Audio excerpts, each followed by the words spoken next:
everybody? Welcome back to more CS News. How are you guys doing today? Let's just crack into it for once, all right? Enough yapping at the beginning of the videos. Yes, we're talking about S1mple, we're talking about Heroic, and maybe some major matchups that I think people hope they see because everyone wants to see this rematch. Of course, we're coming off IEM Dallas. We talked about this, Heroic and FaZe. FaZe with the debut of S1mple, and of course, they had stand-ins, so not expected to do anything crazy at IEM Dallas, but taken to a map 3 and a very close one at that against Heroic, which afterwards, we talked about this, S1mple called Heroic bots. He does have respect for some of the players, but he was just straight up honest with everybody as a part of some FaZe content saying, hey, we lost to effing bots, which I love this S1mple. We need more of this. We need a villain, and if S1mple wants to fill that role, I am all here for it. We lost against bots. This one you can put in blog.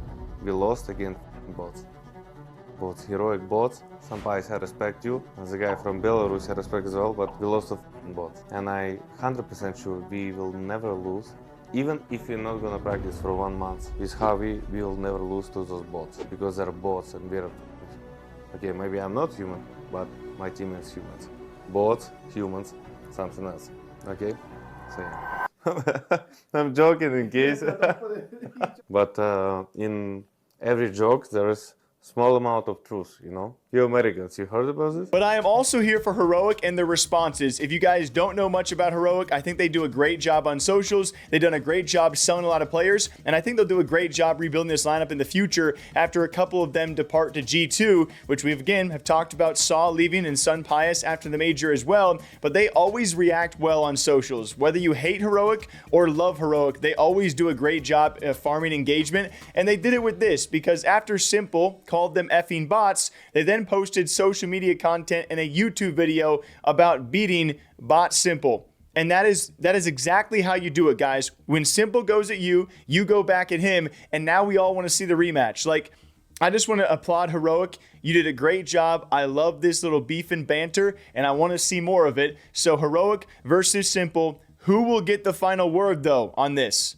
That's the question. And I don't want to dive too far into this next topic, but every time we have a major, you know what there is? This is a year in and year out thing for every major and sometimes for big events. It's the major talent drama, okay? Especially when it comes to such a pinnacle event of Counter-Strike. We expect to see the best of the best at the major. And every year there's going to be someone left out where someone feels angry about this, or someone as a viewer, we're upset. We're like, oh man, they didn't get this person or this person. It's just so difficult in Counter-Strike because we are so spoiled with great talent, great desk people, and great casters. It has to be so hard to actually get it down to this compact group because there are so many great people. We had our major talent announcement. I thought it was pretty good. And of course, you know, you can't get it perfect, so everyone's going to say something.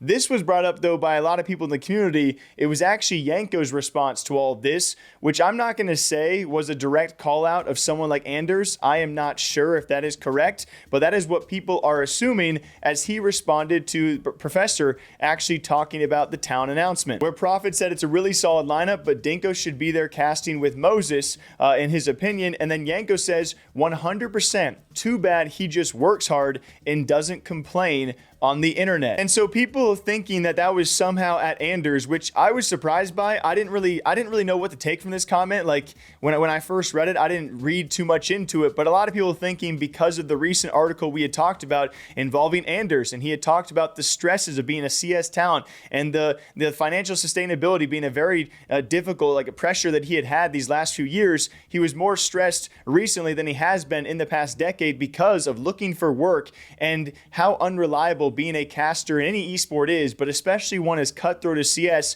It was a very good article and a very good interview where Anders spoke a lot about those struggles of being one of the great CS talents. Like, you wouldn't expect someone like that to be struggling both mentally and financially, and he opened up about a lot of that. It was a very good interview. And so people thinking because that article dropped a few days before the major lineup was announced that Anders had snuck his way into the major talent group, which I don't know if that's correct or not, but my assumption was the opposite. My assumption was that Blast probably has had this talent pool figured out and dwindled down to what it is for quite some time. I wouldn't expect them to wait till this close to the major, but I don't know if that's true. So I would have thought that Blast and the talent group would have already been narrowed down before the article even went out.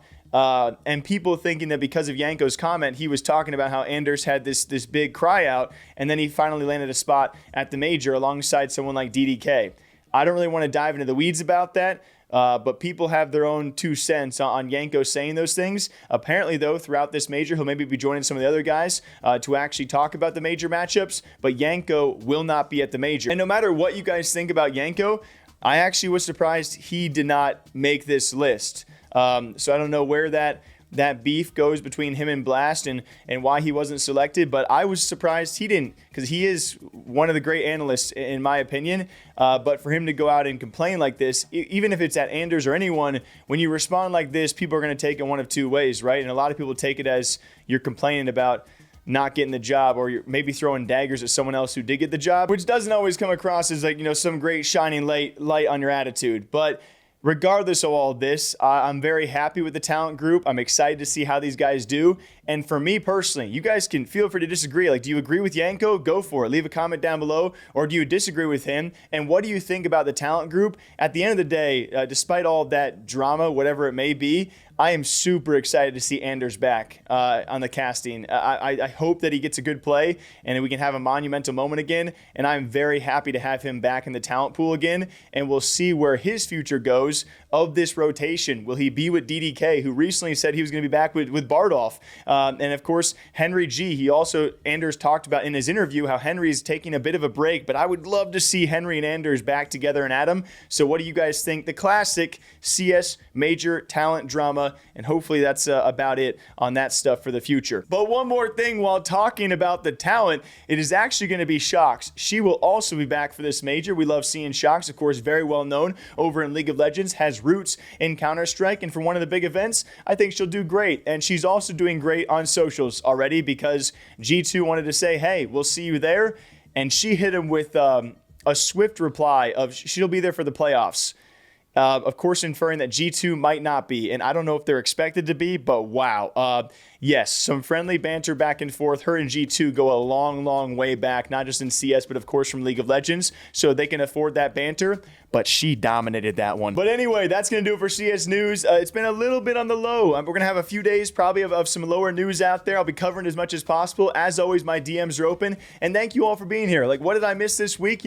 What's been going on with all of you guys? What have you been up to? What games have you been playing? Have you only been playing CS? Are you playing some other games out there? Maybe drop some titles in the comments down below, but I will see you as we progress throughout this major. I'm so excited. Like, this is probably the most excited I've been for a major since the Paris major. Like, this is going to be very hype. We're going to see some great matchups. We'll be covering it the whole way through, and we're going to be on the ground in Austin, hopefully meeting some of you guys, doing some interviews, and actually covering the major live. I'm so excited. So thank you all for watching. As per usual, we'll see you back here tomorrow morning, okay? Take care of yourselves. Drink up. One last thing I didn't share.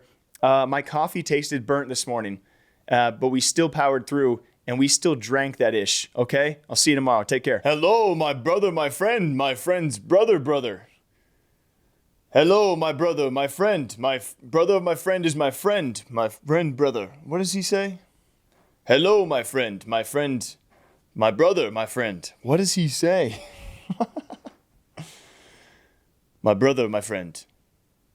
My brother is my friend. I don't even have a brother.